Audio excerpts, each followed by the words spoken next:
bitch, I'm dead fresh. I might pull up in a casket. You be Come looking on, straight like bro. a fucking fruit basket. Spit a couple raps, I get a check and Johnny Cash it. I Bro, smash it, I let your come mom. on. Remember, guys, don't take us too seriously. We're just some bros being dudes talking sports. Presented by the Wolfpack Productions and the presenting sponsor, the Townsend Bar and Grill, your one-stop shop for great food, great prices, and great times all the time. And what's going on, everybody? Welcome back to Bros Being Dudes Talking Sports. What a crazy weekend this was in sports, right? Honestly, one of the better sports weekends in a long time. I mean, my Pats keep having to get their games pushed back due to COVID. That's driving me nuts. But all in all, pretty great sports weekend. I mean, there was one glaring, inadequacy that made it just not a good sports weekend. And for those of you watching, you can see it on GTD's background. Look at the smile on this man's face. This man's he's a Heat fan. He's just cheesing from cheek to cheek about the Lakers winning the title. That makes me sick. No. I'm no fan of any ball club here, Ian. I am a fan of some play styles here, but let's get it straight. Not a true fan of any ball team. What I am a true fan of is the GOAT that's sitting right behind me. This man, LeBron James. And I think has he earned his title yet? Like, has he earned the secondary title rather than the actual NBA championship trophy? Has he earned the secondary title of GOAT? Is he the greatest of all time, Ian? Just say yes. Just No, admit to he's yourself not. and He's say not. yes, dude. He's not. But that's the problem is he's not. All right, I won't go too far into it, but We'll get into it in just a second. We got a lot going on a sports weekend. We're obviously going to break down all of the week 5 NFL action for you guys. Couple crazy games. We're going to break down what's going on in the MLB playoffs as always. We're obviously going to touch on Don's boner for LeBron James. And then let's just jump into this real quick. Let's get this out of the way so Don can unmute his mic. We have a lot going on in the NHL, guys. Some huge names getting a change of scenery. We'll start off with probably the biggest one, just got announced last night.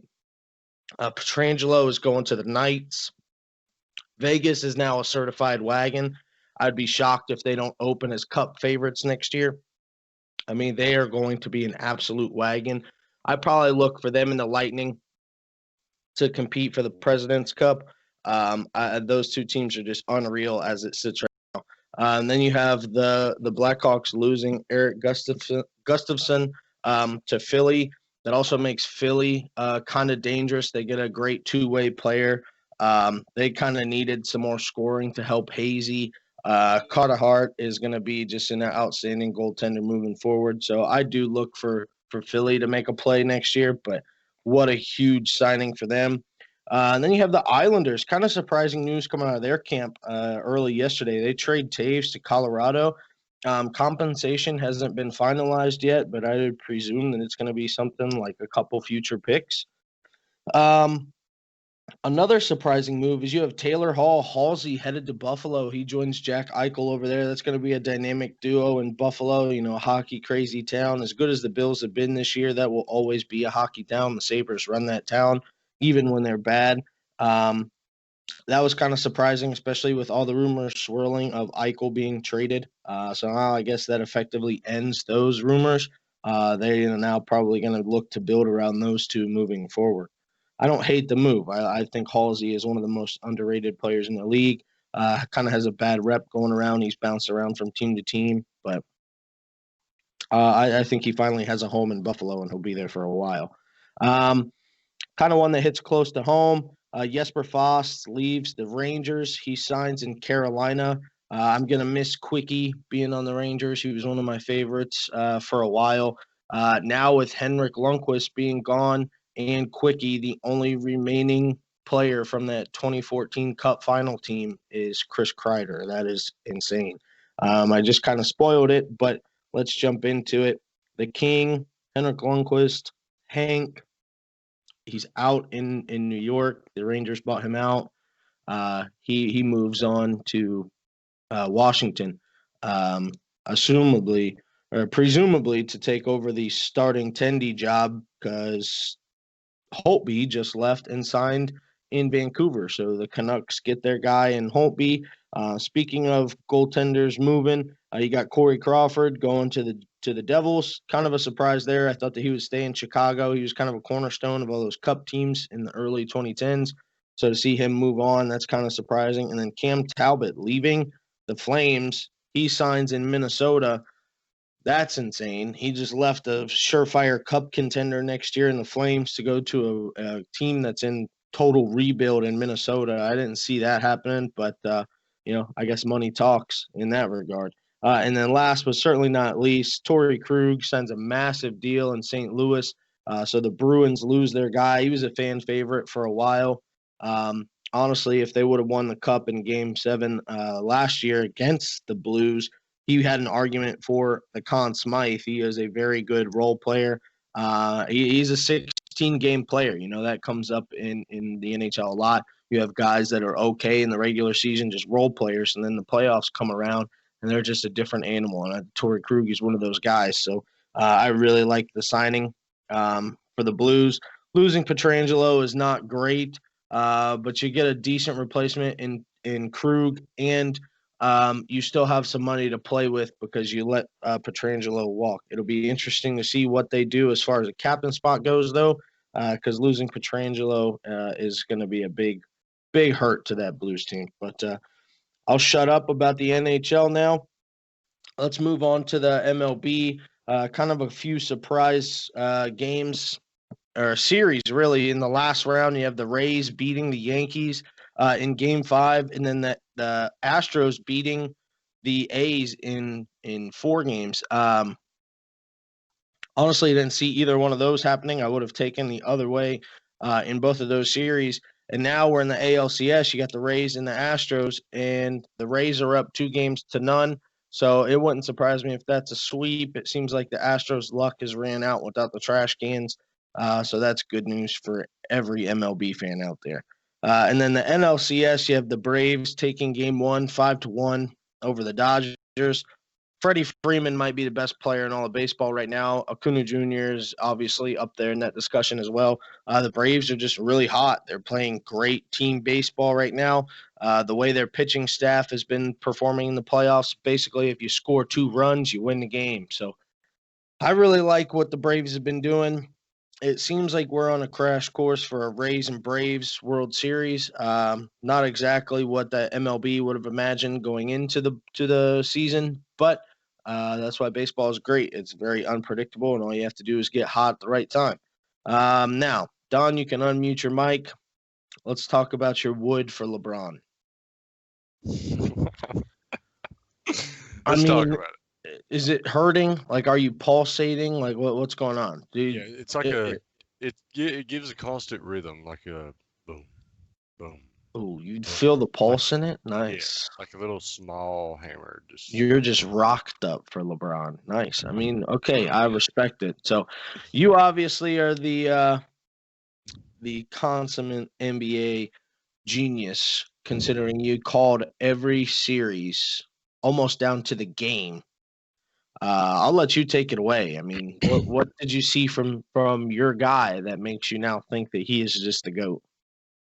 Kind of closing out, I think, with 28, 14, and 10 the other night. That's the start, Not to mention that he did get a 4th ring along with a 4th NBA Finals MVP trophy. I mean, I know I'm blowing smoke up your hind end here about him, but in all honesty, man, LeBron came out and played tremendous in this whole series. Actually, he didn't start out the playoffs, like he ended it, and that's what has me kind of like wanting to speak real good about the man right now, because he came out at the start of the playoffs. Everyone's like, oh, LeBron's not the LeBron that we think he is anymore. Like, he's struggling to do this, struggling to do that. Anthony Davis is the only reason they're winning, blah, blah, blah. Well, then you see this man getting the conference finals and the finals, and we see what he does. Man averages literally a triple-double in the finals. He might be one off from the assist mark. I think he might average 9 assists, but 1 assist away from a triple double. Now, granted, he had great help on the back end. Anthony Davis, a surefire superstar in this league. Make no mistake about that. And even in this last game, I don't want to say for the whole series, but in this last game 6, to sum it up, KCP and Rajon Rondo were big contributing factors to this game. And KCP for the last 2 or 3 games on the defensive end of the ball actually held up his end of the bargain and played very well. Along with, I think he hit 2 or 3 threes in both of those games. So I mean, he was a key role player down the stretch for him. Rondo didn't play as well, picked it up when it mattered in Game 6 to close it out. And the one thing that shocks me here is you look at Game 6 and you look at Bam Adebayo having 25, 10, 5. Like, that's what we expect Bam to be, right? Yeah. Well, you flip the script and you see Jimmy Butler at 12, 7, and 8. Like, not a bad game. Like, I'm not going to trash this man at all in Game 6. Like, not a bad game. 12, you want to see a little more 12 just being the star player. I mean, that's just what you want to do. It makes me question whether that Game 5 really took that big of a toll on him. I think it did. I mean, you saw how he walked away from the podium after his post-game interview. Like, the man was sore, and rightfully so. I mean, he's backpacked the Heat to this point. I mean, you take Jimmy Butler off of that Heat team, they're a lottery team. I mean, plain and simple. Yeah. The man has played out of his mind throughout the bubble. Some would call it a Cinderella story. I mean, I don't know if I would go that far, but because they had the talent to make this run. But it is a testament to Jimmy Butler and like how far he was able to carry this team. And obviously it's not just him. Like, the Heat are, unlike very many other teams in the league, is like any given night the scoring could come from any given player, and it wouldn't be a surprise. Like, for most people, your star player gets 12 points and you lose by 1,000,000.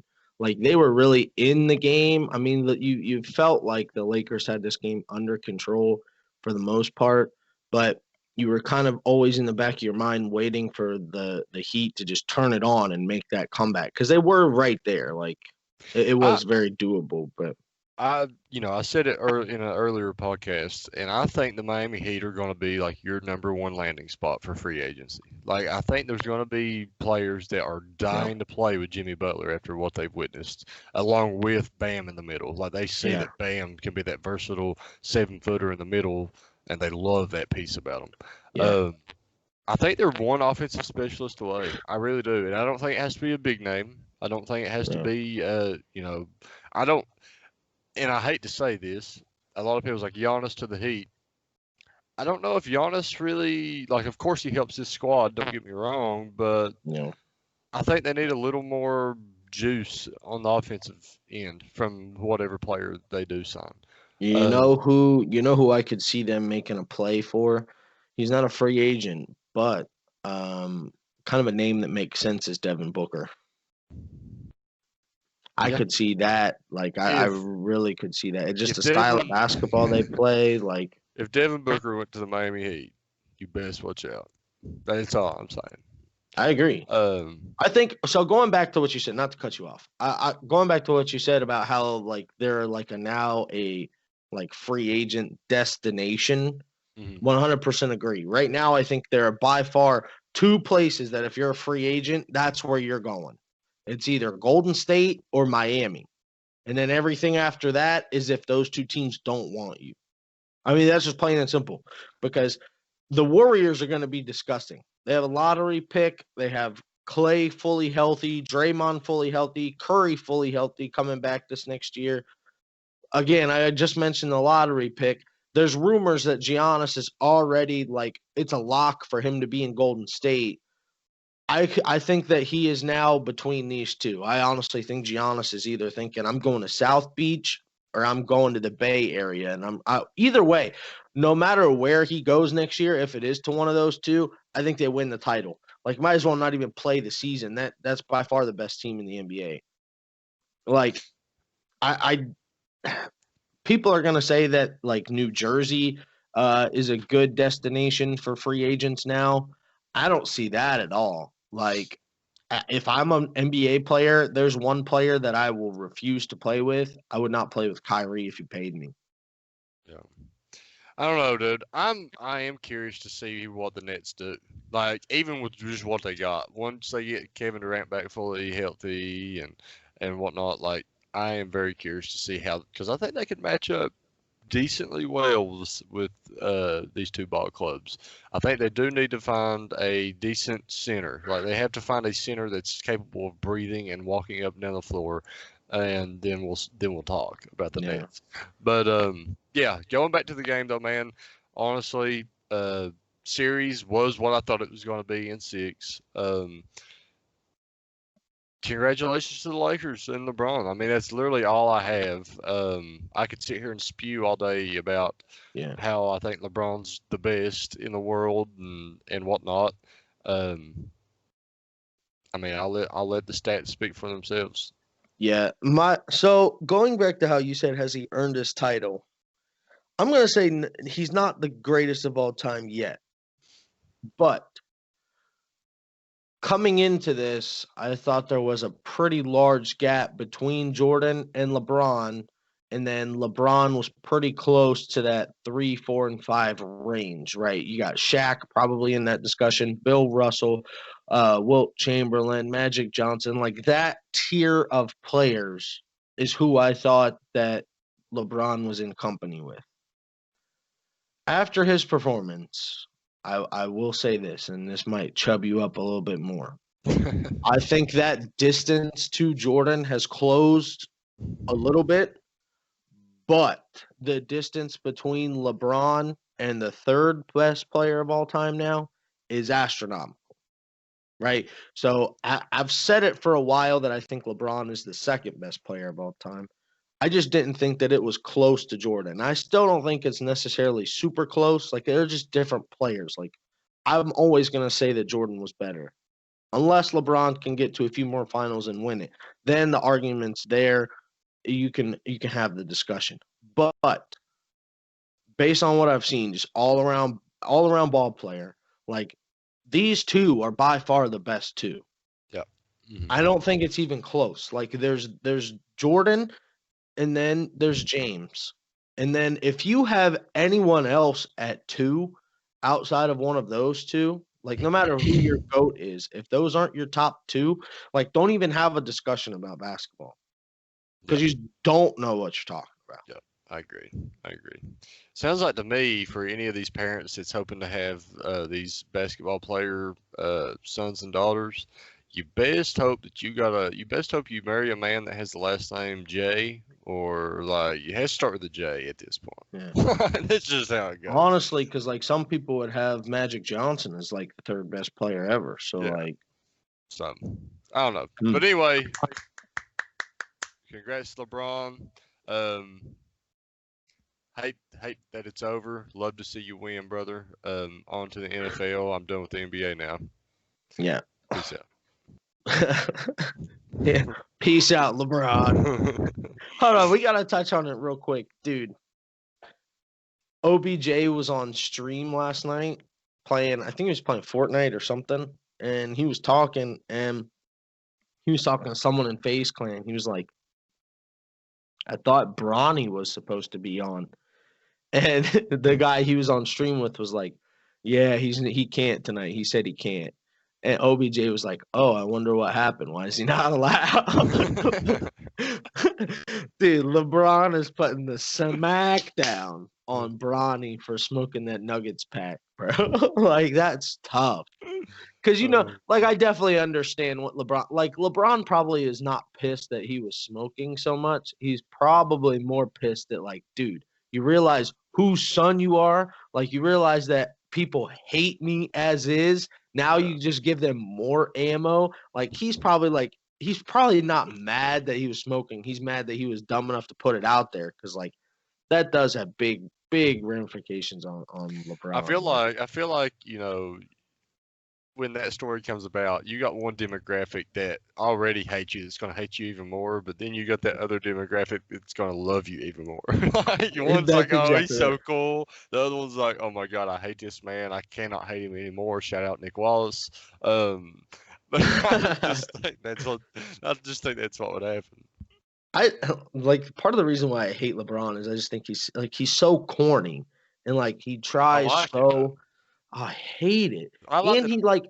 he shoehorns himself, like he says stuff and he thinks it sounds cool. It just is awful 90% of the time. Like Reminds me of myself. That might be why I like this man. Um, that's a fair comparison because you're a cuck too. he's a closet nerd. He don't want anybody to know. He's a closet nerd. We all know the crushes I've had on nerd athletes in the past. I mean, example one with Andrew Luck. We can just look at that and tell. Like, Yeah, that's an embarrassing one. I now still you judge you for that. now you got a Specs in Indy in Rigo, and I freaking love that man. He literally I told you, bro. he You goes. thought that I was lying when you said he might not win the kicking job. I was like, I dude, mean, he may not have. I mean, Laughlin actually outperformed him for the most part, but I guess they give the nod to the rookie. But yeah. he Considering goes, he's the leading scorer in the NFL through 5 weeks. he goes on Sundays at 1 o'clock, kicks a few field goals, holds the scoring title to date in the NFL, and goes home and builds Lego cars. Like, that is just a guy I can get behind right there. So Oh, he builds Lego cars and like watches like anime porn. Like that's what Rodrigo does. Like you know who Rodrigo is? No joke. Like this is a great comparison. I'm not saying that this man watches anime porn. So don't I might cut that out. He's Jordan Osborne. Jordan Osborne does. Don't let him lie to you. he's a football guy on Sundays and Thursdays. It plays Final Fantasy on Yeah, Fridays. yeah. Final Fantasy, Lego cars, Yu-Gi-Oh. Like he's just Jo. Like that's just all it is. But speaking of the NFL, let's just jump into it, man. Honestly, I was kind of disappointed with the slate this week. Kind of a lot of blowouts, some games that I thought were going to be close that just ended up getting off the rails pretty quickly. But before we touch into the whole slate, I have to give a huge shout out to the Townsend Bar and Grill. I mean, we had our first live event up there this past Sunday, and it was everything that I could have ever dreamed that it would have been. I mean, we had a great turnout. We appreciate all you guys out. It was awesome. Pat put on a great show for us, right? We had one TV on Red Zone, one TV on the Bengals game, one TV on the Cardinals game, another TV on the Chiefs and Raiders game. Like it was just beautiful. Like it was a beautiful service. Not to mention, dude, the 6 for 9 buckets. Oh yeah, I mean, like that when you when you can't all went beat live, that. Like, when you all went live, and I heard him say, 6 for 9 is our special today. First off, I chuckled a little bit because I knew what Pat was doing. nah, you know what he's doing. But second off, I was in my mind, I was like, "You're kidding me, right?" Like, Yeah. so you go. I mean, you go to an actual store and try to buy, say, Michelob Ultra, a 6-pack of it. You're paying $8 at the store. I Yeah. mean, like, you're getting it for cost, basically. Yeah, essentially. So honestly, great deal by Pat. I was shocked when I heard that. So if you're not up there taking advantage of that deal on Sundays, I Yeah. just don't know about you. Well, guys, and throughout the week, like they have daily specials. They have trivia once a week. Trivia nights are on Thursdays. They have live music or karaoke on Friday nights. Usually live music again on Saturday. If you even just want to take the family up there and get yourself some dinner, let me tell you guys, these wings are no joke the best wings I've ever had in my life. So first of all, they smoke them for 6 hours. Okay, they get that nice pink smoke ring around the bone. Then they take them inside and they let them sit to room temperature. Then they flash fry them for 3 minutes. You get that nice crisp on the outside. And I had the extra hot sauce. They make it in-house, this extra hot sauce. Now, granted, I have a super high heat tolerance. Dude, the flavor on them, not even the heat, the flavor. Because usually if you get things that are too hot, like the flavor on them is just trash. Like it just tastes hot. Yeah. Dude, these were to die for. And for anyone that cares, the ranch also made in-house. If you don't have good ranch, I'm not eating your food. Dude, their ranch is unbelievable. Dude, I got well, on Sundays they have wings for $1, right? So I got 15 wings and a thing of fried pickles, and I was full for the rest of the day. Yep. I mean, granted, I had a couple personal buckets and then some draft beers, but we'll that's for another time. No need to mention that. Yeah, So but really- no, guys, if the Townsend Bar and Grill isn't your go-to bar by now, I don't know what to tell you. You need to come out there and experience it one time. If you go one time, you're hooked for life. It's like heroin. Townsend Bar equals heroin. One time, hooked for life. But yeah, guys, make sure you head up there. It's at the corner of Pleasant Valley and Oak Brook Road, at Townsend Bar and Grill, where the good times are all the time. All right, let's jump into the slate, man. And first of all, let's touch on this Thursday night game from last week. I mean, we absolutely hit this nail right on the head. I mean, are we gonna say that just the Bucks are not good? Like, are we willing to say that, or do we think the Bears are that legit? I don't know, dude. I think it could be a little bit of both, but it's like the Saints. I'm gonna give the Bucks a little bit of, an excuse to play here because they're missing Chris Godwin, and he's just he's a star for him, and that's one reason. I think this game comes down to that offensive line. We've seen absolutely get molested by that Bears front. Khalil Mack had a field day, and you could tell Tom Brady was tired of dealing with him in his face all I night. don't blame him. I'd be tired of it too. I think it came down to the offensive line, and two, I hate to point any fingers at somebody that's trying to lead a comeback. Like, you didn't get them in that position, I know, but you come down your last drive. We seen a little Brian Hoyer-esque action from Brady the other night. Yeah, that was rough. Dude, Didn't know it was fourth down. Now, the play call in itself actually kind of makes me think, did Bruce Arians realize it was fourth down? Like, you had everyone 5 and 10 yards past the sticks, literally still running vertical routes. No one was breaking off towards the sticks. Like, as a coach, as a play caller, as a quarterback, you're going to run one or two guys off. You're making sure there's 2 or 3 guys coming back to them sticks to get that first down, because that's key and that's vital to the success of that drive at that point. So, I don't know, man.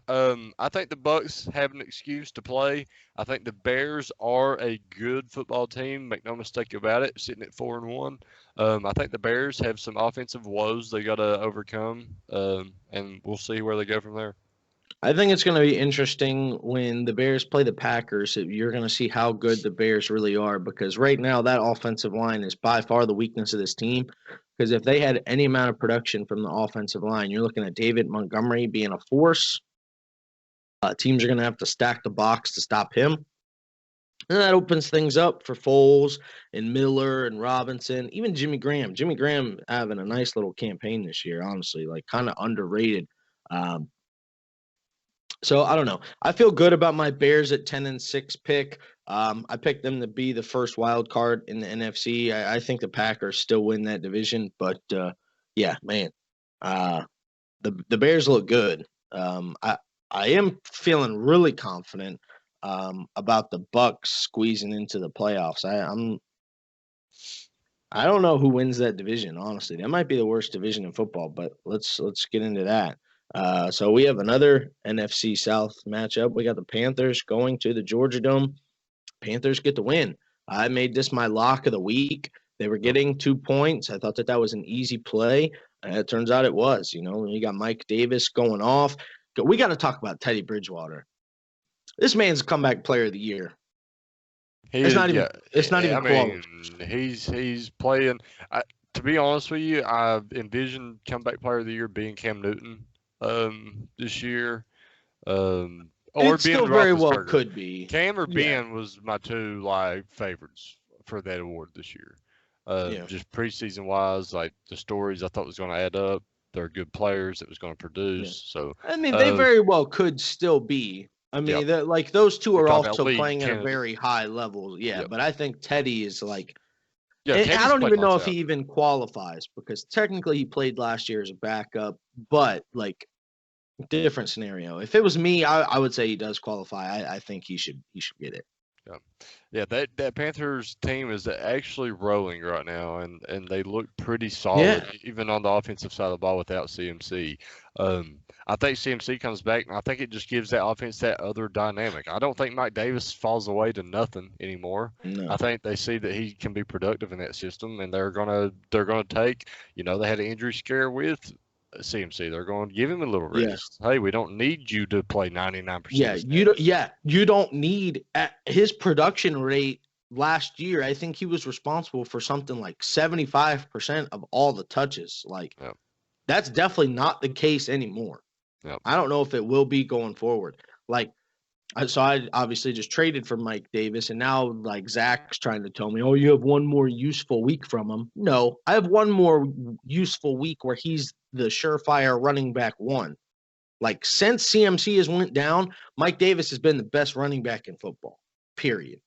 No one's even close. So do you think they just stop giving that man carries? No.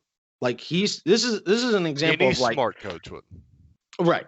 Well, and Matt Rule is a smart coach. I've already pumped his tires once. I think he's one of the best offensive minds in football, period. Not just like the NFL, like college, NFL, whatever. Like the guy knows his stuff.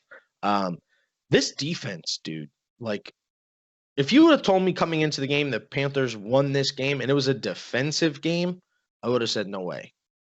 Like no chance. Like you're playing against Julio actually did end up playing, yeah? He was out. No, he was out. Either way, you play against Ridley, Gurley, Matt Ryan,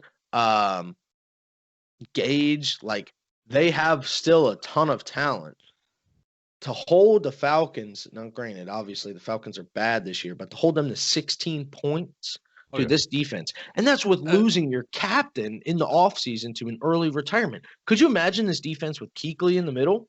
I thought you were going to say, could you imagine losing your captain to early retirement? Yeah. Dude, I'll be honest with you. Credit to the Panthers, and I get what you're saying there. If Kuechly was in the middle of this defense, this team, it just provides that boost. This team maybe like they might make the playoffs as is. If Kuechly is there, like easily top 5 linebacker in the NFL when he's playing. Yeah. And if he's there, it's like.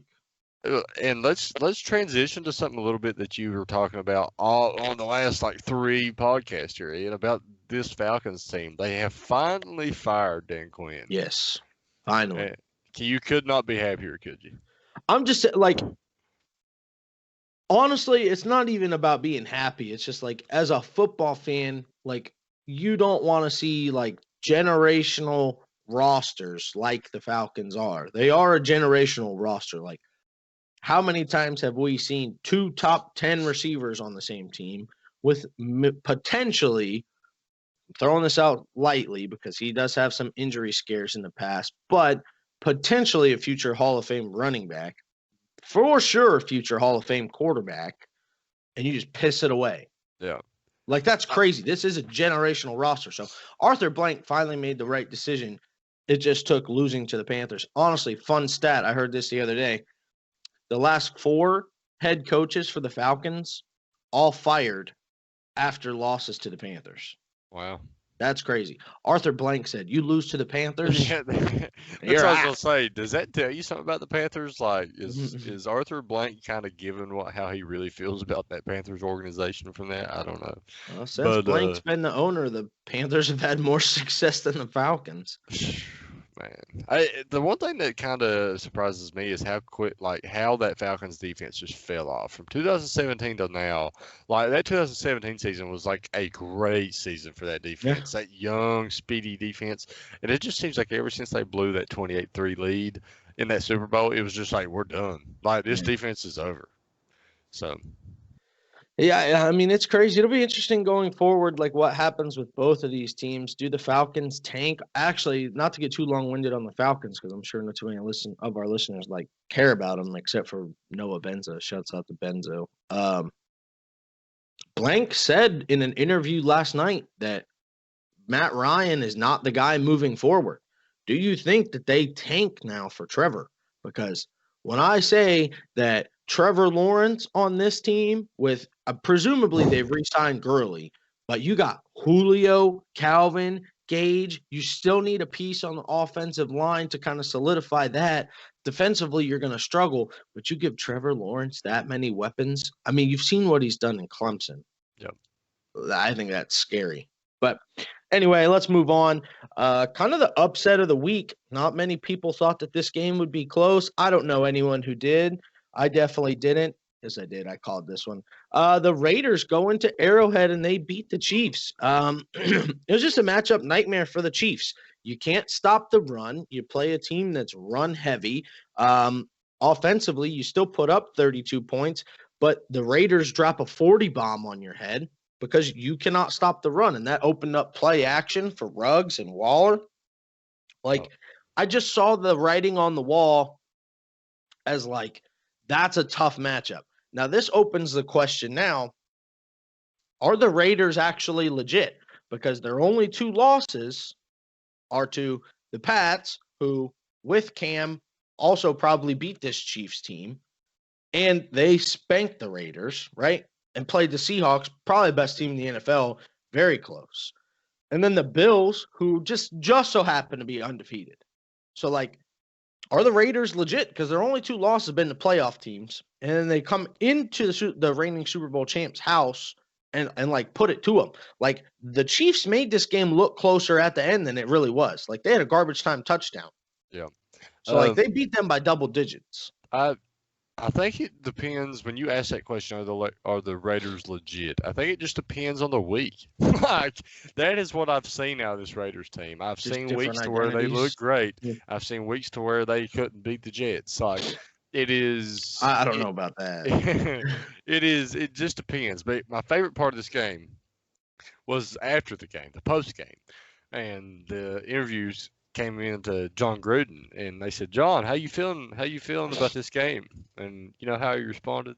What do you say? He said, "I think I got my swagger back." I got my swagger back. No way. No, he didn't. I wish he would have. That would have been a great response. It But would have been. no, I'll be honest with you. I have been, a big fan of Jon Gruden. You have. I think it's been more so just because I like the personality and the Yeah. man more so than the actual coach. Yeah. But I think they played well, dude. I think Jon Gruden came into this game with a game plan. He knew that it should be executed, and it was. So Andy Reid, outcoached, and very rarely can I ever say that, but Andy Reid was outcoached this Sunday. For sure. Yeah, I mean, I just saw the writing on the wall for the matchup to cause them problems. I really didn't think the Raiders would win. I just thought that it would be really close. Like, it was honestly almost a blowout in the other direction. Like, the Raiders just played great football on Sunday, and that's, the one thing that's scary if you're a Raiders fan is like GTD was saying, what team's going to show up? You're going to get the second half against the Pats team that just like laid down and laid a stinker, or are you going to get this team that just like absolutely fisted the Chiefs, And honestly, they beat the Saints week 1. So, like, potentially another playoff team on the kill list for the Raiders, Yep. So two of their 3 wins against playoff teams, and their only losses were 2 playoff teams. Like, Yeah.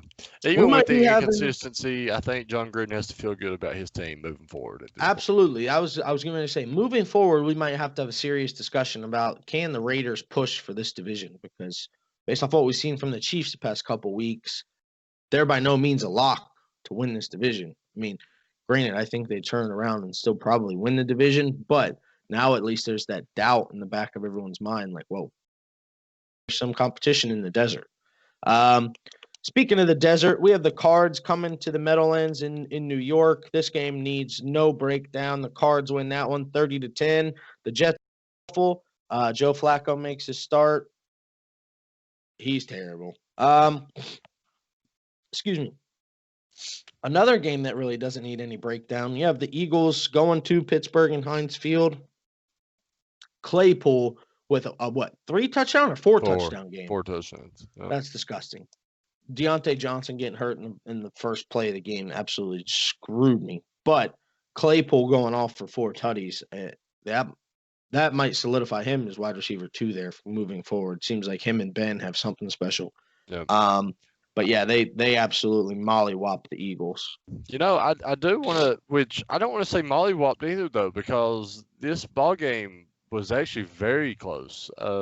They did get a touchdown late, yeah, because it was 31-29 going into the last possession, and the Eagles missed a kick. The Eagles missed a field goal to go up. So honestly, you know, I talked last week about how Wentz was kind of, you know, moving out of my mind. Like what I used to think was great was kind of fading. He played very well this game.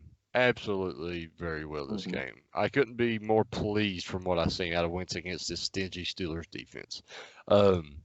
And Fulgham, you had that wide receiver, he emerged. Fulgham had I think it was a 10-catch day, 120, 130 yards, something like that. Absolutely dominated that.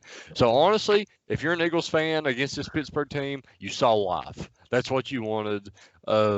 Moving forward, I know you're in a very crappy spot to start the year through 5 weeks. But I mean, what's crazy though is like as bad as they've been, they're still alive in the division. Yeah. You're lucky your division has been as bad as you have.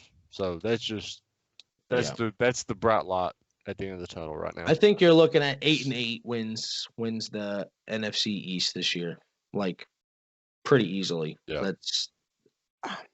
That's crazy. But let's move on. Let's talk about another NFC East team. I mean, you got the Rams going into Washington, absolutely just putting it to the football team.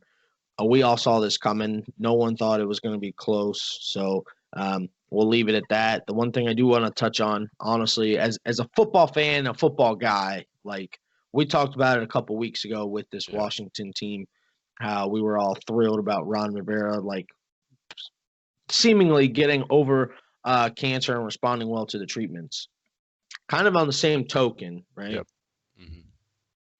Alex Smith getting in the game for the first time since he absolutely torched his leg. And then not only that, but taking a similar hit where Aaron Donald like jumped on his back and like almost Theismann him again. Yeah. And like to just get right back up from that. Hats off to him. I mean, I'll be honest with you, man. I was a little emotional watching this man. Yes. Like you said, as a football guy, you know, this man went through 17 surgeries, contemplated amputation of the whole leg itself. Actually was life-threatening at one point from infection. And then you see this man come back after 2 years, and he's playing on an actual football field against the best defender in the country, or in the world, in Aaron Donald. Like, dude, hats off to Alex Smith. Yeah, absolutely. Couldn't be a better football story this weekend. No, absolutely. And honestly, we were just talking about comeback player of the year. You have an argument for Alex Smith. I don't care how he plays. He could put up stinkers every week. The fact that he's on the field, he needs to be in discussion for comeback player of the year. Here's a game where there just was no comeback. I mean, we're getting to the point where Zach Taylor maybe needs to be on the hot seat. Bengals drop one in Baltimore, 3-27. I mean, I picked the Bengals to win this game straight up on the pregame live stream just because, you know, Bengals being good just so happens to be good for business. Yeah. But you kind of figured that the Ravens were going to win this game. I did think the Bengals could cover, though. 12.5, I thought for sure that they would at least keep the spread close, and it just wasn't. In our Brovada challenge this week, I had the Ravens minus 12.5. Like, that was just one thing I was so certain about, to be honest with you. Like, I know that Burrow and the offense has been playing well, And here's the scary thought about this: Lamar Jackson did not play the part Like, at horrible. all in this game, Like, he looked bad. and you're still getting beat by 24. Like that's rough. That is a rough look, dude. Me and Pat were talking, and we said, the one way that the Bengals could have some success against the Ravens is if they can eliminate Lamar's legs, make him beat you through the air. Well, you eliminated his legs, and you made him beat you through the air, and he didn't do that either. He played bad running the ball, and he couldn't throw the ball, and you And you lose still by lost. 24. Yeah, it's Like, that's just not great. like if Lamar would have been on his game yesterday, this would have been a 40-point win. Yeah, pretty easily. Absolutely. Yeah, I agree. For you Bengals fans, be on the lookout here coming soon. We're going to have some Big Dick Joe shirts dropping. I think you guys are going to like the design. We'll get all that stuff tweeted out when the time comes. But keep your eyes open for those. Those are going to be sweet. But that like being in like the Townsend is like I'm in Cincinnati, so like it's a Bengals bar, right? Yeah. Just the amount of murmuring going on during this. The one that really got me was when AJ was coming across the middle, and like it was a very catchable ball. Like, jump, put your hands up, it's an easy catch. And he just was like, okay, like just let it go right over his head. And then he got so turned around, it looked like he was lead blocking for Marcus Peters after he intercepted it. I guess he was looking for someone to like come and blindside block him, but it literally looked like he was running parallel to Marcus Peters up the sideline. It looked like he was trying to lead block for him. Like, that's just tough. I mean, that's who you franchise tag. Like, thoughts and prayers there. But no, I do think Zach Taylor's going to be on the hot seat moving forward. This team's a lot better than a 24-point loss. What they need to do right now, in my opinion, is I hate firing a coach, in their second year or after their second. This just sucks. They don't have time to really do anything. But if they're gonna do it, they need to reach out to Eric Bieniemy right now and get him in Cincinnati. Give him whatever check he wants. Get him there. I actually agree. I would like to see what he can do with Burrow. I think that would be tasty moving forward. The one thing too is like it honestly might be best case scenario for Bengals fans this year is like lose this year. You lose AJ Green in the offseason, presumably, right? I don't think he's coming back. They honestly need to try and trade him. You can get any compensation at this point, take it. Yep. Your first round pick has to be an offensive lineman. There's just someone on the board that is a can't miss pro, and because you do need to rebuild the whole roster, but you also need to protect your franchise quarterback. And if I have to watch Bobby Hart play another snap, I'm gonna lose my mind. Like, I'm not a Bengals fan, but again, the Bengals being good is good for business for me, right? So obviously, I want the Bengals to have some success.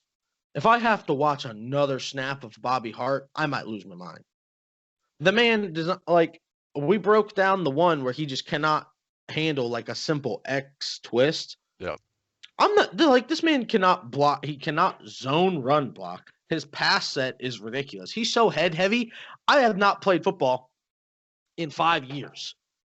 Dude, I could swim move this kid because he's freaking so head heavy in his pass set. Like, I'm giving you one jerk and swimming, and it's game over. I hate to break it to you guys. I'm not a professional athlete. I'm not.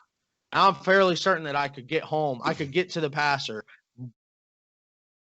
Like, absolute dumpster. Absolute dumpster of a player.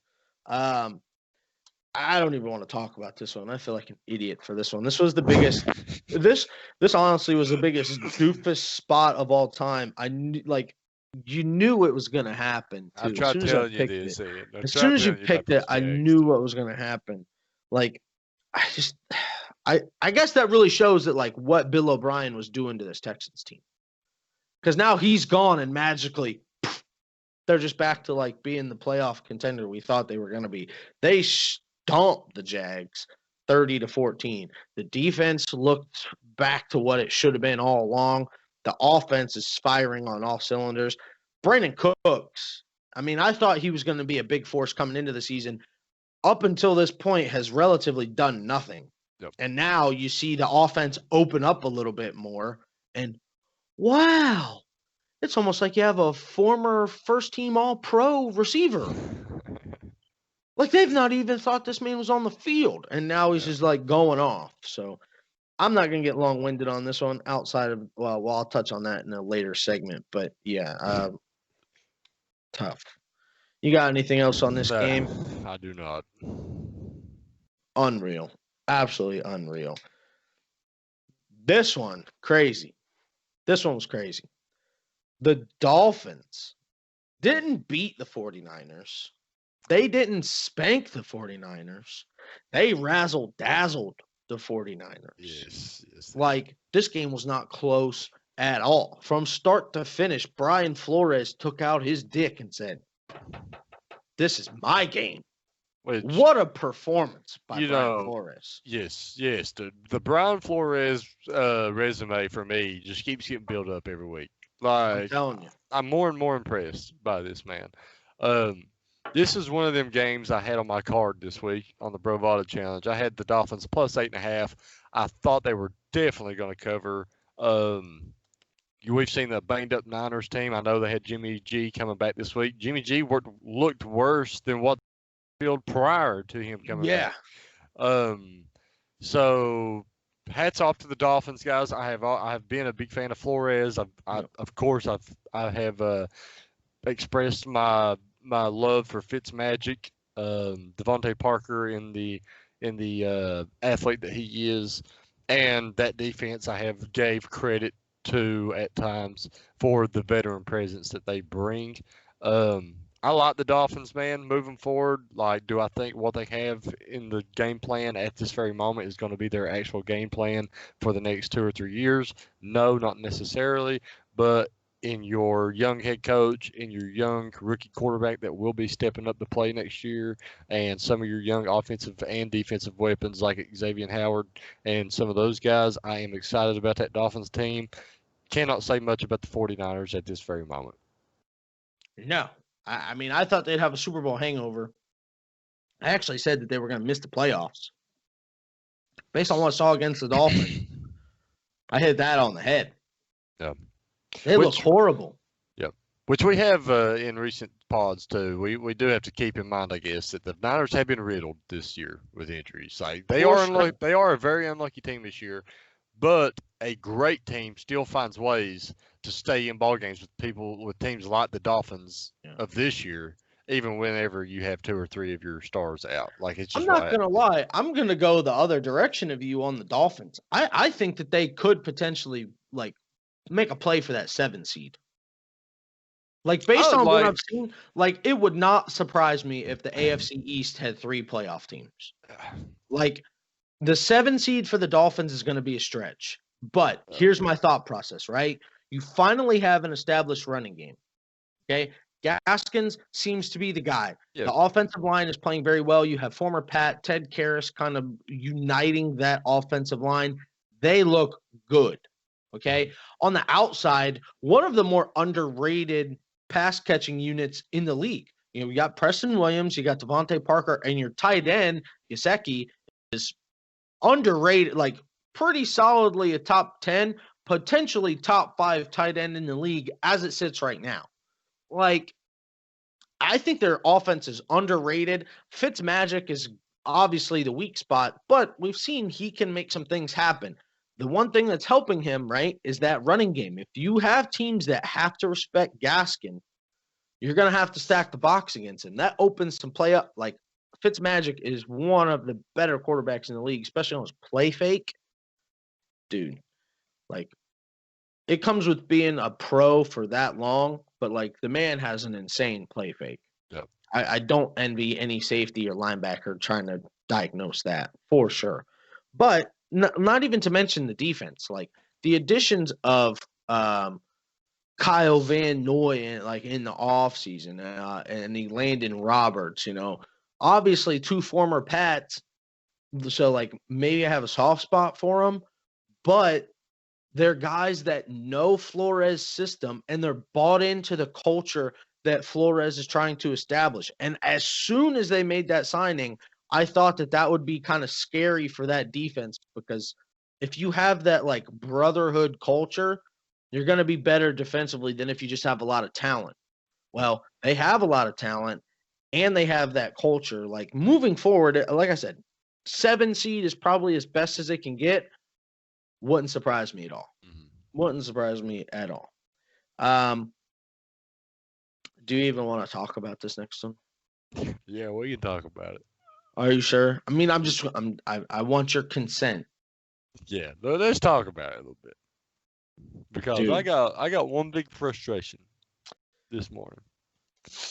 Well, the game that we are referring to is the Colts absolutely laying a stinker in the armpit of America in Cleveland, 23-32.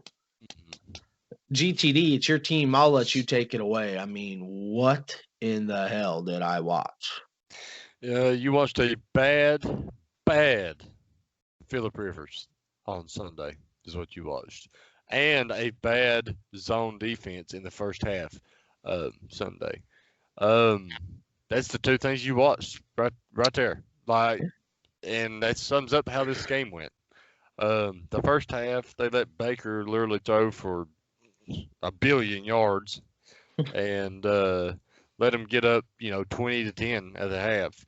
Now, second half defensively, we finally put the clamps down. Only allowed him to complete 2 passes in the whole second half for 19 yards.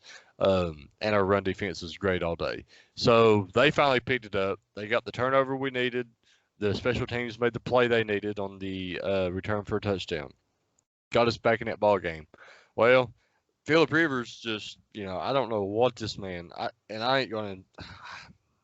don't want to knock him, whatever. But I don't know how you throw that pass. I don't know how you throw that pass to the left sideline thinking there's even a possibility that it's caught by T.Y. Hilton. Like, I don't know, dude. That's the play that killed us this game. And then we finally got back in it. And then he goes back down and throws the ball out of bounds in the end zone for the grounding and the safety. Like, just bonehead mistakes that you cannot allow a veteran quarterback who you're paying $25 million a year to make. First half he played well. I know, like, we was down 20-10. I think that was most in part to the defense. Of course, I've said and preached it about my Colts forever. They have to get more efficient on the offensive side of the ball as far as red zone efficiency comes. But second half, man, it's like our 2 units were never playing on the same wavelength yesterday. So the one thing that I will add, this Colts offensive line kind of disappointed me this week. Oh, they've not been up to par all year. I crown them as the best offensive line in all football. Your leading rusher, Jonathan Taylor, 57 yards. Not acceptable. Not acceptable. Which, at the end of the day, in that regard, I think how many rushes did he have? Do you have the amount of 12. rushes? Yeah. See, like, at that standpoint, like, in that first half, you have to get him going more. Like, you literally have to just say, hey, here's the ball. Like, let's literally wear this team down going into half.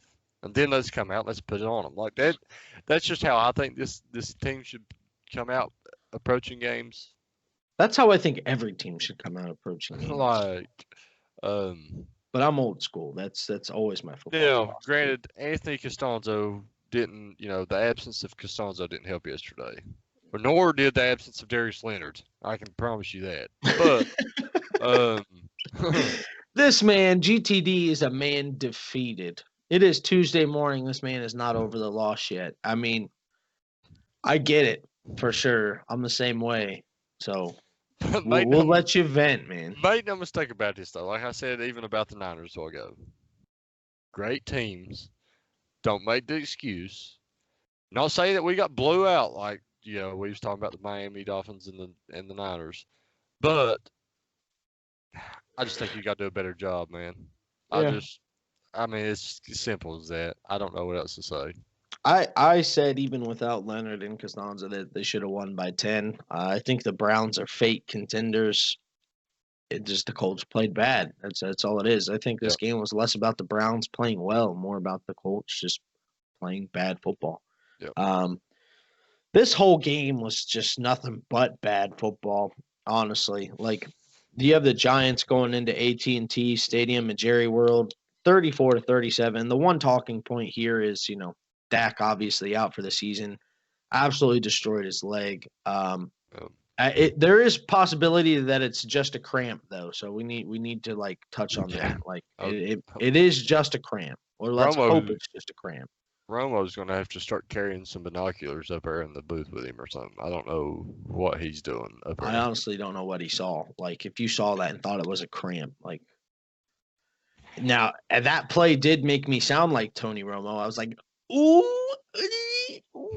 Like, it was this. Yeah, that was gross. But, no, I definitely think that Dalton has what it takes to keep this Cowboys team at least playing at the level that they are right now. But, man, I'll be honest with you. The defense giving up 34 points to the Giants is really the one thing. If you're a Cowboys fan, you got to be like, what the hell is going on? And that's what I was going to say, man. Like, you let the Giants come in and put up 34 on you. Like, I know you put up 37, you got the win, great. There needs to be some real self-reflection going on in that defensive room. On a defense that should be one of the better units in the league. Yeah, I don't know what's going on. I'm not there internally. But if I'm that defensive coordinator and I'm them positional coaches on that defensive side of the ball, come this morning, it would be in hell to pay in my room. Yeah. I mean, you look at Slayton dropping 8 catches for $129 and just absolutely going off. And then Freeman is technically his second game, but his first game being the guy in New York. 17 carries, 60 yards, and a tutty. Like, if you're the Cowboys, like, you should have a Super Bowl roster, and they don't have a Pee-wee roster on defense right now. Like, I mean, they got some stuff to figure out. It is truly a Mike McCarthy team, though. You can tell that. They're going to drop 40 points a game. They're going to give up 35. So that's a rough one. They are in first place in that division, though. So I guess that's really the only thing that you can, like, take pride in if you're a Cowboys fan. Yikes. Honestly, a game that no one saw being close. Like, this game was crazy. The Vikings lose by a point to the Seahawks on a late Russell Wilson touchdown. Honestly, the Vikings blew this game. They should have won. Yep. It really is a testament to how good Russell Wilson has been, that he was able to lead that. Like, as soon as he got the ball back, we were all in the group chat. We were like, this is game over. Like, you just knew that he was going to lead the touchdown to come back. Yep. But dude, the Vikings looked good. The Vikings looked like the team that you thought they would be when you picked them to win the NFC North. Yeah. And honestly, I think this game at the very end, when you say, what's the breakdown in this game, I think I would answer you with great performance by the Vikings, but there's a reason that the Seattle Seahawks are better than you. And it's because they can close games out the way they did this week. I think, we've talked about it for the last 2 weeks. We've seen controversial calls in college and in the NFL where you literally have the game on the line with 1 yard to go on 4th down, or you give the ball back to the other team with 1:30 to go. What do you do? And me and you have been on the same side every time, say, always. If you can't get the yard, you deserve to lose the game. Yep. And we've seen that happen here. It was the classic, you didn't get the yard, lost the game. So, I'm not going to knock the Vikings at all. I know they were up. They probably should have won this game. It is what it is, man. The Seahawks are a good team. They just made you pay for not picking up the yard. That's just how she goes. Similar situation to what happened in that Chiefs and Raiders game. Raiders just got the one. You didn't. That's literally all you can say. We're talking great about the Raiders today. We're not talking great about the Vikings. We're talking good. We would have been talking great if they would have got the 1 yard. That's literally what it comes down to. The Vikings win this game, you're talking about them going on a little bit of a roll here in the coming weeks. Schedule gets a little bit easier from playing, best team in the league. Now you're everything's a drop off from that. You beat the best team in the league, you're going to go on a little bit of a hot streak, presumably. So yeah, I mean, obviously, tail of the tape, they lost. I mean, they played well. You got to give them credit. The one thing is like you're still waiting to see what happens with Cook. MRI came back negative, so no long-term effect there. His season isn't in question anymore. That's good. Yep. So he possibly will be out next week, and then they have the bye after. So yeah, I think that they're going to be fine moving forward. Madison is a pretty good backup. Obviously, you saw what he can do against a really good Seahawks defense. Like, he looked good, so not much of a drop off anyway. But losing the top 5 back in the league is never great. In the last night's game, we got the Chargers going into the. Oh, you change it up on me. I like it. Yeah, you are a big Herbert guy. I'm not gonna lie. Him in here. I did say that I thought he was going to be better than Tua in the league. So I think I had him as I might have said he was going to be the best because I didn't think Burrow was going to be as good as he's been. I don't remember. But no,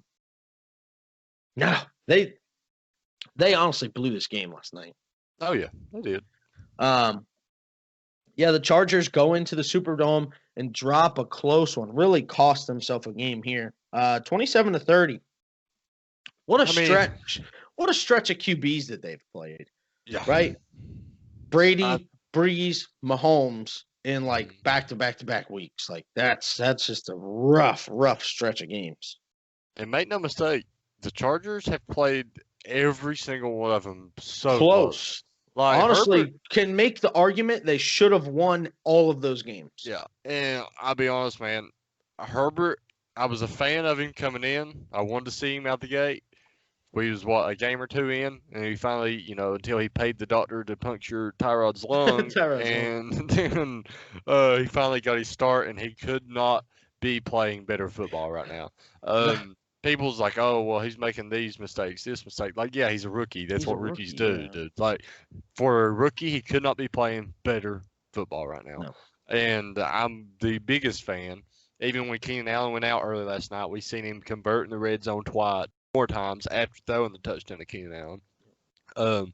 We've seen some, like we said, some hiccups along the way when it was midway in the fourth quarter, coming down to actually try to convert a field goal or something to extend that lead a little bit. But that's what this man's going to do. Like, you take the hiccups with the great moments in things that happens when growth is taking place. Yeah. So to me, this is more so on the defensive side of the football, because when your offense gives you a 20-3 lead, it's just expected that your defense can hold them to 17 more. Like, don't let them have 17 more points. That's literally what your job is. That's all you got to do, yeah. So yeah, I would put more of the blame on the defensive side of the football, but then again, the offense does have to find ways, if they cannot hold their end of the bargain, to convert. And we've seen they actually had a chance to tie it up in overtime last night, just doinked off the upright. So it sucks to suck, but I could not be more pleased with the way Justin Herbert's playing. I think he's going to be a star in the league. So kudos to him. No, dude, that field goal that doinked off the end was Herbert led essentially a game-winning drive with no time left. Give them an opportunity to win the game in regulation. That was the end of regulation. Yeah, my bad. Yeah. No, I mean, still point stands. Like, Herbert puts you in position to win the game, capitalize. Now, granted, it was like a 50-yard field goal, so obviously not a chip shot, but you're paid to make kicks. No, but you were there. Like, that's the point, though. You were there. Like, you had the chance to win it. Honestly, it might be best case scenario for the Chargers, right? Because you lose Ingram to the IR for the season. You lost James at the beginning of the season to IR. He's for sure out for the season, or is he one of those possibility designated to return players? I honestly can't remember. I was thinking it was out for the season, though. Yeah, I'm thinking the same thing. So honestly, it might not be a terrible thing that like the Chargers are getting a ton of experience in close games, but they're losing to put themselves in better position in the draft. That way they can kind of rebuild this roster. Yep. I don't hate it. Like moving forward, I think everyone's worried about the Chiefs and the Ravens moving forward in the AFC. You know who I'm worried about moving forward in the AFC? The Dolphins and the Chargers. Because they're not dependent on two players. Yep. They have the culture. They're definitely up-and-coming teams, for sure. I think Absolutely. it's just hard. The up-and-coming's exciting, while your established teams, I think it's just hard to overcome establishment. Like, I think that's why the Pats were so good for so long. Like, The problem with the Chiefs and the Ravens, and you're going to find this out in less than 2 years for both of them, is when you have that kind of success, right? Too many people are going to want credit thinking it's them instead of the system. That's why the Patriots have gotten so lucky over the years, is like they've had players buy into it. Yep. Are people going to buy into the Chiefs or the Ravens' success and not want huge contracts? It'll be interesting to see. I mean, obviously, if they could, and then that would make them a problem moving forward. I don't see it. Like, you're already seeing these huge contracts being thrown around in Kansas City. Where they're getting cap space from, I have no idea. And then in Baltimore, they've not even won a Super Bowl, and you've got all these big contracts being rumored. You know, Ingram's going to need an extension. Lamar obviously is going to get paid. Hollywood Brown's going to get his money. You got Mark Andrews, who, if he doesn't get some kind of huge extension in the coming days or coming weeks, I'll be surprised, because the man is, I'm just going to say it, best tight end in football.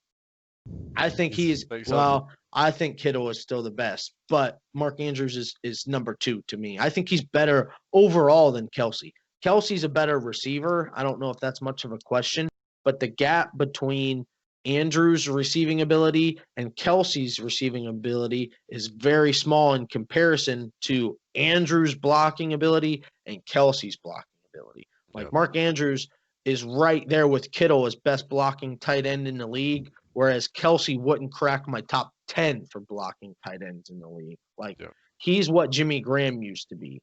Like, it's now Kittle is what Gronk was, and Kelsey is what Jimmy Graham was. Like, one's just a great football player, great tight end, can put his hand in the dirt, block, catch, do all that stuff, matchup nightmare. The other one is a glorified receiver that just so happens to play tight end. Yeah. What a comparison. I agree with that. I think a lot of people get that confused. But yeah.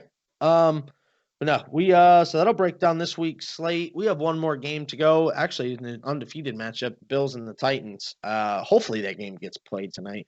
Don, who did you end up picking in this game? I had the Bills. You had the Bills? I want to say I also had the Bills. I think the Titans are fake good.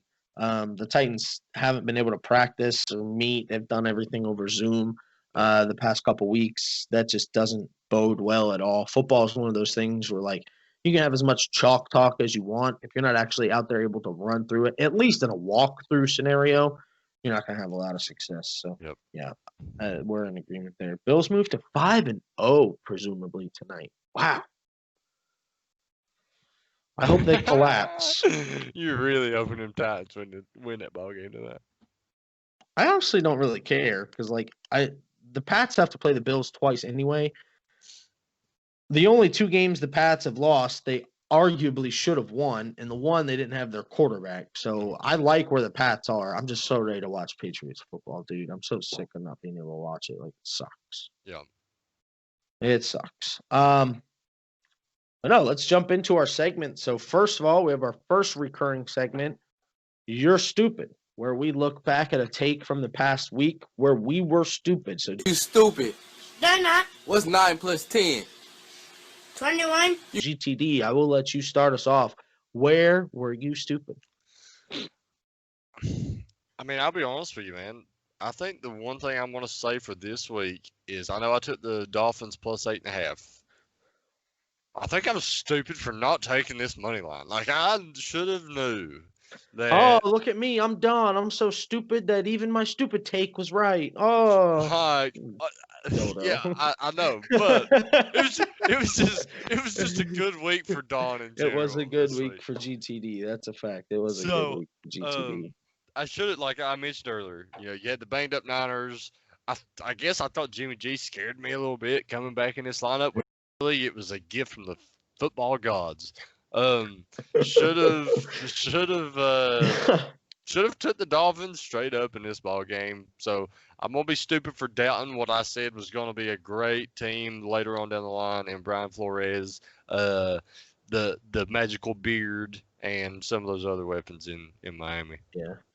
Well, that's such a stupid, like, whatever. Don, you're stupid for your pick of the Dolphins plus 8.5, not taking a money line. Like, what are we doing here? That's like such a backhanded, like, let me pump my own tires while calling myself stupid. I am pumping them right Whatever. Mine actually was stupid. I took the Jaguars at +6. I picked them to win this game straight up as well. I love it. I mean, why I didn't think that the amount of talent on that roster for the Texans wouldn't be motivated by having their head coach fired.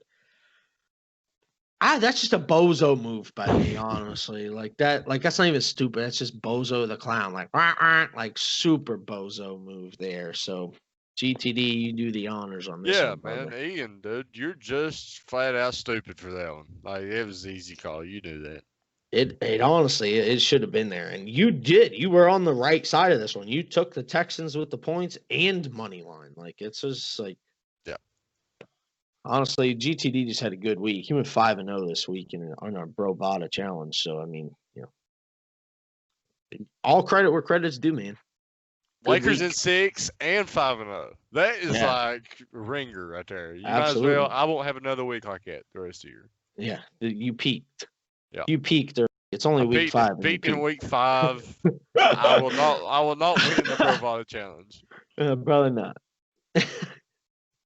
That's funny. So now let's jump into our other recurring segment. We have the good, the bad, and the unlucky. So GTD, I will let you start it off again. Who is your good for this week 5? This is a shout out. We've already talked about it, but the man in my background. Shout out to Justin Herbert. I think he was phenomenal. I've gave all my reasons why. Won't get into that again. But shout out to Herbert. My team good is the Las Vegas Raiders. It is hard not to have the Raiders as my good this week when you play a presumably number 1, number 2 team in the whole NFL, and people will give you no shot to win this ball game, but yet the coaching staff and the players come in with a game plan and they execute it almost to perfection. So taking down the juggernaut Chiefs, for me, the Raiders are the good of the week. Yeah. My good, kind of along the same lines. You have a team that was trying to look into to prove themselves a little bit, and we were actually on the same page on this game, that Thursday night game. My good is the Bears. They did what they had to do. Like, they kind of proved to people that they are legit. They knock off a playoff contender in the Buccaneers. They just played good team football. They fell behind early, made some adjustments, came back. The defense is what I thought the defense was going to be all year. Absolutely stifling. Yep. So, yeah, my good's going to be the Bears. I really am comfortable with them going to the NFC Championship game like I predicted in the beginning of the season. Like, if you're playing that well all around, again, I'd like to see the offensive line take a step, get the running game a little bit more, make the running game a little bit more of a threat to defenses. But, they looked good. So, yeah, my good for this week will be the Chicago Bears. The Bears. Now let's jump into our bad. GTD. Who was bad? I know who your bad's gonna be. Go ahead and say it. Who's it gonna be? My bad this week, dude, is the Colts offense. Like, that is just. I thought it was just gonna be Phillip Rivers, but the offense. No, I'm gonna give the whole offense the nod here. Like, now, does Phillip Rivers lead the offense? Yes, he does. But just in general, man, like you have to create more to have any expectations to win games like this against a 3-1, now a 4-1 Cleveland Browns team. Um, speechless. No production leads to losses. You got one handed to you. You better get in the war room and figure out a way to be more efficient on the offensive end of the ball. So yeah, my bad this week is the Colts offense. That's it's definitely a decent pick. Honestly, that's a decent pick. They didn't look great. As bad as that sucks to say, because I was high on the Colts. I was actually a little bit higher on the Colts coming into the season than you were. So that really is egg on my face. They looked not good. My bad this week. I touched on it a little bit already. Dude, the Jags, like, what are you doing? Like, I get that, like, people had you as a one-win team coming into the season, but, like, you're getting 6 points against a winless team, and you lose by 16. That's crazy. Doug Yep. Marrone has to be, like, on the outs. Mm-hmm. I mean, he has to be. They didn't just lose to a winless team. They got the doors blown off by a winless team. Yep. Like, Jags have finally came back to earth the past 3 weeks. yeah, I'm looking to see, like, they have to get James Robinson involved a little bit more than what they did this week. Because you see, whenever they have any amount of success on offense, it's because, like, Minshew is able to open things up because teams are having to prepare for James Robinson. Yep. Well, this week, the Texans absolutely took away James Robinson and made Minshew beat him. And you see, he threw 2 touchdowns. That's great. But then what did he do after that? Nothing. Like, not a thing. I think he threw for like 214 yards and 2 touchdowns. That's not going to get it done in the NFL unless you have like the 85 Bears defense or the 2015 Broncos, and they do not. Yep. So let's jump into our unlucky then. GTD, who is unlucky this week? I kind of have a two-parter for this too. For the team, I kind of want to go with the Chargers. I hate to say that they're unlucky when they gave up the points for the comeback. I think it all comes down to being put in the position to win the ball game and having one doink off the upright. Like, I think that's the unlucky part I want to get into with the Chargers. Very unlucky. It would have been different if he would have just wide right, wide left, like shanked it. Like, but no, when you look at that ball, initially you're like, oh my God, it's gonna go, and then doink, like, no. So there's my unlucky there for the team. My truly unlucky for this week, and I think you might touch on it. I don't know. It has to be Dak Prescott, man. Yeah. For a man that is playing on the franchise tag, essentially, he bets on himself for the year. He turned down a contract, basically what he wanted. It was just a year shorter. He wanted, or my bad, it was a year longer. He wanted a 4-year. They offered a 5. So he bet on himself. He thought he could get that extra $2 or $3 million a year in that contract with that year shorter to give him one more, in his prime, one more contract in his prime. And to see a man that has actually conducted himself very well for the entire organization, honestly has played well, but actually lights out in all reality this year.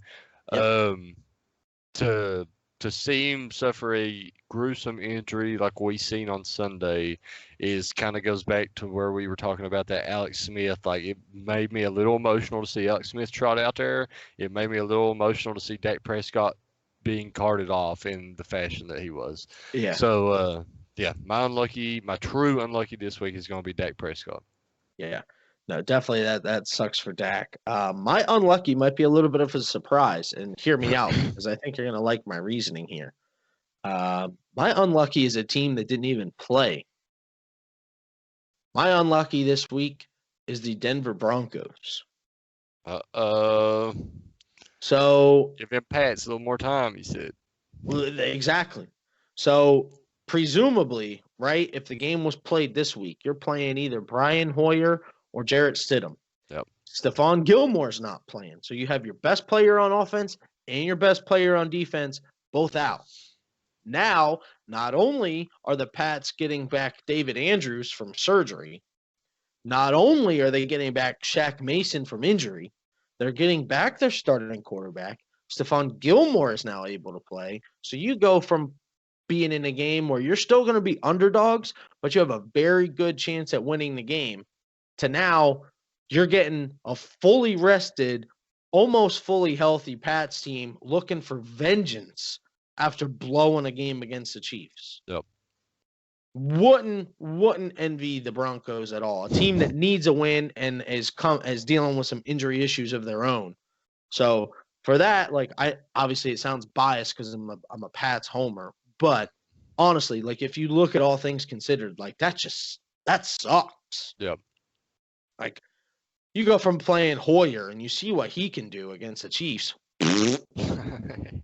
And now you get Cam back, who's like pissed that he had to miss a game that with them, the Pats probably win. Like, dude, that doesn't bode well for the Broncos. And it sucks because I love Vic Fangio. Like, he's one of my favorite coaches in the league. I've pumped his tires almost every show we've had. Not great for the Broncos. I agree. Not great. So yeah, that'll wrap up this week's NFL talk. We didn't really talk about any college football. There was a couple good games. Not really anything we really need to touch on. We'll touch on it real quick. Clemson is the best team in the country. I don't think it's even close. They absolutely blow the doors off of Miami, 42-17. Dude, they were running hurry-up offense with no time left on the goal line, trying to score. Like, they was trying to get that over for them people that bet it. Oh yeah, dude, over 60, and the total fell 59. At 59. Oh my gosh, what a tough one. That's a bad beat, dude. If you take a college under, you have just the biggest sack of all time. Like, I will never bet a college under ever. How much do you think people were clenched in the back end whenever they seen the Tigers absolutely just running up to the goal line? Hurry up offense, dude. You're up by what? Let's see what they were, 35 The points? people that bet that under, dude, or 25? You couldn't fit a grease BB in their hind end at that moment in time. No, dude, they were puckered. Their butthole said, yeah, like it was straight puckered. A couple other big games. Oklahoma got back on track. They got in the win column against Texas in a 4 overtime game. I was on the wrong side of that one. I thought Texas was underdogs in this game at +2. I thought that was free money. And then Sam Ehlinger just remembered he sucks, and they lost. 45-53. Spencer Rattler got benched, and Oklahoma got back on track. I think that he's going to be benched moving forward. Then we have Virginia Tech. Honestly, not keeping it close, but what a high-scoring game. I thought that the under in this game was beautiful because you have 2 top 25 defenses in Virginia Tech and North Carolina, and then this is what I'm talking about. If you take a college under, you're a psychopath because 2 top 25 defenses, final score 45-56. Like, college unders are just for dummies. If you take a college under, you're an idiot. The upset of the week, the Florida Gators proved to people that they're just not, like, their defense is so bad. Like, it's going to cost them more than just this game. They lose to Texas A&M 38-41. That's after getting absolutely demolished by Alabama a week prior. Like, I thought that Florida was going to win this game going away, and Texas A&M says, not so fast, my friend. Maybe Alabama is that good. Yeah. That's a scary thought for the rest of the SEC. We'll find out this week. Georgia and Alabama this Saturday night. Game of the century. Number 2 versus number 3. Yeah, that'd be a good one. Can't wait. What a game. Speaking of Georgia, dude, their defense, again, not to pat myself on the back too much, Fun Zach said that UK would have the best defense in the country. Georgia held Tennessee. Dude, Georgia held Tennessee to -1 rushing yards for the whole game. Not a half, not the whole game. -1. That's with Tennessee has 2 first-round draft picks on their offensive line and potentially a 3rd coming next year. Like, that Tennessee offensive line is probably the best in the country, and Dogs held them to -1 rushing. Like that. This, again, I'm going to sound like a homer, but like, this Georgia defense is not just the best in the country this year. You're looking at an all-time great defense. Like, They returned 9 of 11 starters off the best defense in the country last year, so you knew it was going to be good. Not even I thought it was going to be this good. Like, they are seriously on a historic pace right now. They blow the doors off of Tennessee, 21-44. Kind of surprising. Tennessee coming in the game ranked 14. They held it really close in the first half, but just that Georgia depth was too much. Can we talk about them for just 1 second, Don? Who's that? How about UK getting back on track? Have you bought back in, or you're done? No, I'm not bought back in. I ain't buying back into this team. No, I mean, congrats to the Wildcats. Great win, I guess. You still look incapable. Great win, I guess. You still looked freaking incapable of doing a lot of things in this ball game. You just won it. Like, a bad win's a win, but you still look terrible. Like, I don't know what it is. Bad. They did look bad. That's tough. I mean, big win for them though, 24-2. The defense looked good. I mean, that's really defense the was bright the spot. only. The Yeah. defense looked good. And you know what? I love that. Congrats, kudos to the college men that have been working very hard. Like, congrats. But no, I'm out on the Cats. Don said, "You did your job. Yeah. Congratulations." Yeah, and I guess you need to like go help the offense. Like, whenever you get out of your meetings, like, go in the offensive room and try to help them out. A little Yeah, bit. just I don't know. work over the X's and O's with them because they're struggling. That's pretty funny. But that'll about wrap us up for this week, guys. GTD, you got anything else you want to touch on? Had to be it, but wait till next time. Yeah, guys, we really appreciate the support as always. The one thing is, I need to get down to the Townsend and watch some of this playoff baseball. I've been slacking on my playoff baseball watching since the Yankees lost. I've been kind of in a little bit of a depression about that. It wasn't great. I was up there at Townsend for their karaoke night last Friday night, excuse me. And I made a deal with this nice young woman. I said, the Yankees win, I'll sing some Sinatra for you. Well, guess what? I didn't have to sing Sinatra because they lost. That sucks. But karaoke was a blast anyway. We ended up singing Mr. Brightside instead of Sinatra. Make sure you guys come down to the Townsend Bar and Grill, your one-stop shop for great food, great prices, and great times all the time. We got a couple more events coming at you guys. We're going to be up there for the Georgia-Alabama game this weekend. We're obviously going to have our church service up there. And just announced, we will also be showing the Habib fight up there free of charge. You guys come up, we'll have the fights on. You can watch, get some food, get some buckets, watch the fight with us, and a Halloween party. So we're going to have a cover charge for the Halloween party. We will do funniest costume, scariest costume, and then overall best costume. So come on up to Townsend Bar and Grill.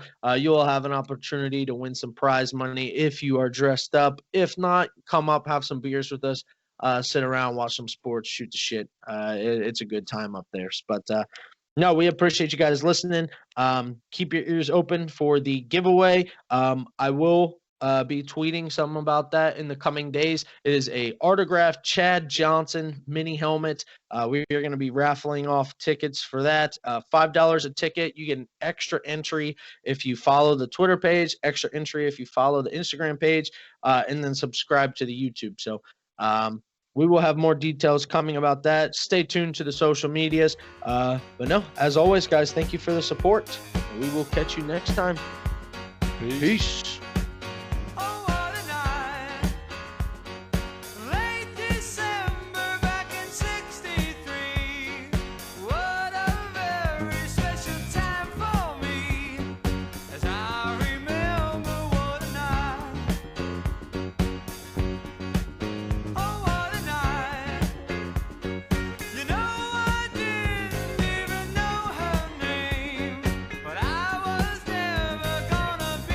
Same.